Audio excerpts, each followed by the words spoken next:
Məsəxi, nə oldu? Ne üçün siz istemeye balamaya gitmişsiniz? Mecbur olmuşum.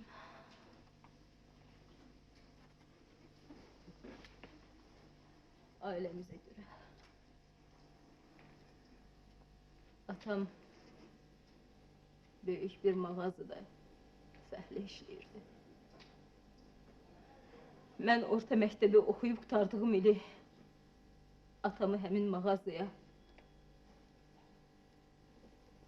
atamın işlədiyi mağazaya alayimli müdir təyin etdilər. Odur ki, büyük bir mağazanın müdiri Balayiminin mənə elçi düşməsi evimizdə toy bayrama çevrildi. Bəs Balami o vaxta Zeynel evlenmemişti? Evlenip arvadın uşağı olmadığı için boşayıp. Sevmirdim onu. Zehlem gelirdi şit gülüşünden. Özünü istemeseniz de devletini, brilyantlarını, konaklılarını istediniz. Ne etmeli? Görünür bir şeye yapışmak, bir şeyden bend olmak lazımdı. Bilirsen mi bari? Mənə elə gelir ki, baştan ayağa günah içinde olduğum için talih beni cezalandırır.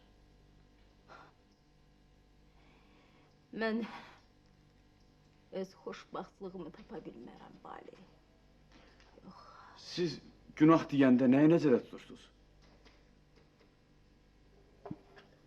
Neyi? Neyi? Bu ev eşiği. Bu brilyantları. Yengin sen bilirsen ki bütün bunlar Balayiminin maaşıyla düzelen şeyler değil. Benim atam adam halal zahmetle dolanmış. Haram tike görmemişler. Mense